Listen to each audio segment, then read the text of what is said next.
जब से दाइन को पता चलता है कि लेही उसको स्टॉक किया करता था और वो सारी गिफ्ट भी उसी ने सेंड किया, तो उसे गेहून के लिए बहुत ही बुरा लगता है और सोचती है कि उसने फालतू में उसको मिसअंडरस्टैंड किया।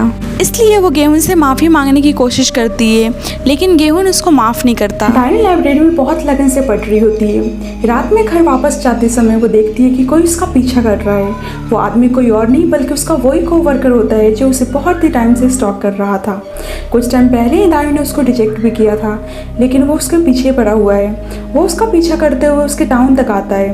वो अपने घर में घुस जाती है, लेकिन वो घर के अंदर घुस जाता है और वो दाइन को चोट पहुंचाने की कोशिश करता है। वो उससे बचने की बहुत ज़्यादा प्रयास करती है, लेकिन वो उसे टेबल पे धक्का देता है और जिससे उसके सर में चोट लग जाती है और वहीं पे दाइन बेहोश हो जाती है। जब उसको होश आता है तो वो देखती है कि चारों तरफ खून ही दिखाई दे रहा है और वो स्टॉकर वहीं पे मृत अवस्था में पड़ा हुआ है। इस इंसिडेंट के बाद दाइन को कुछ भी याद नहीं था। वो सोचने लगती है कि शायद उसी ने खुद को बचाने के चक्कर में उसको मार डाला।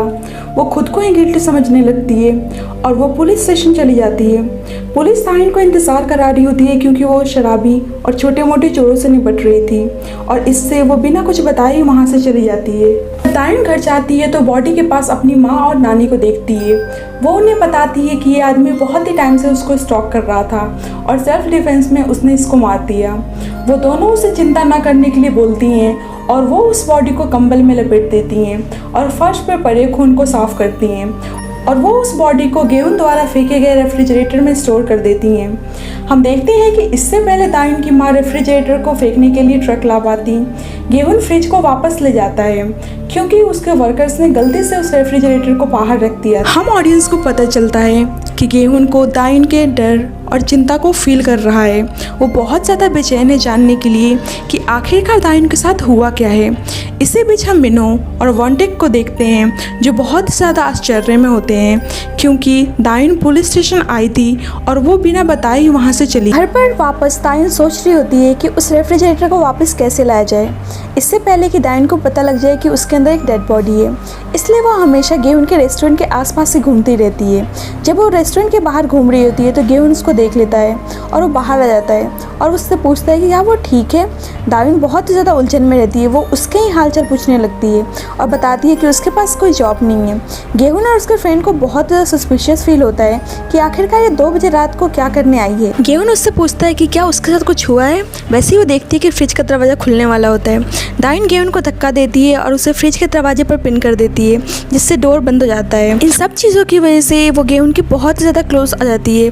वो उन दोनों के लिए ही बहुत ही ज़्यादा ऑकवर्ड मोमेंट हो जाता है और इसी पागलपन में उसको समझ में नहीं आता वो क्या बोले। वो उसको बताती है कि वो उसको बहुत ज़्यादा पसंद करती है।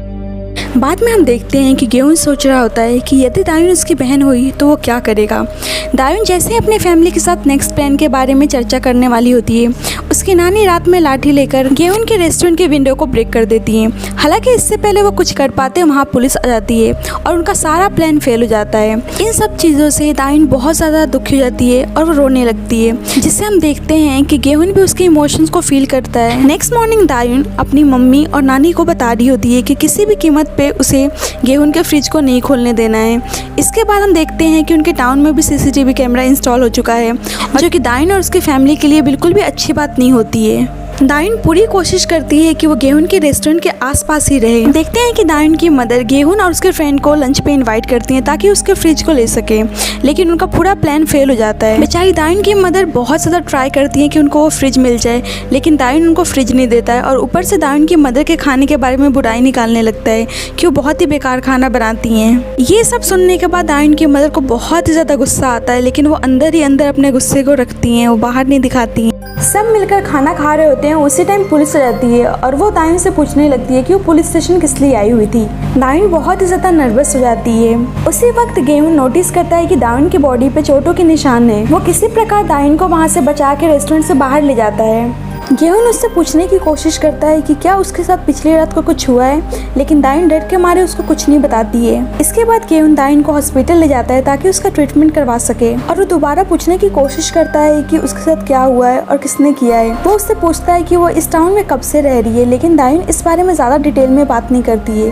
फिर वो दोनों घर के लिए निकल जाते हैं। हम देखते हैं कि दाइन उस इंसिडेंट के बाद डर में ही जी रही है और सोचती है कि वो पुलिस को सब कुछ बता दे, इसलिए वो पुलिस को बताने की सोचती है। गेहून को भी इसकी बेचैनी सैनी फेल हो जाती है और वो उसे ढूंढने की कोशिश करता है ताकि उससे सारी बातें क्लियर कर सके। उस रात दायून जब अपने घर वापस आती है तो उसको पता चलता है कि उसकी मदर ने खुद को पुलिस के हवाले करने का फैसला किया है। लेटर को पढ़ने के बाद दायून भागते हुए पुलिस स्टेशन जाती है। जब वो पुलिस स्टेशन पहुंचती है तो वहाँ का नज़ारा कुछ और ही होता है। इससे पहले कि दायून की मदर सारा ब्लेम खुद पे लें, दायून की नानी पहले ही पुलिस स्टेशन पहुँच गई होती हैं और वो सारा ब्लेम खुद पे लेना चाहती थी। दायून की मदर कैसे भी सिचुएशन को संभालती हैं और इससे पहले उनमें से कोई भी खुद को पुलिस के हवाले करे वो उन्हें वहाँ से ले जाती हैं।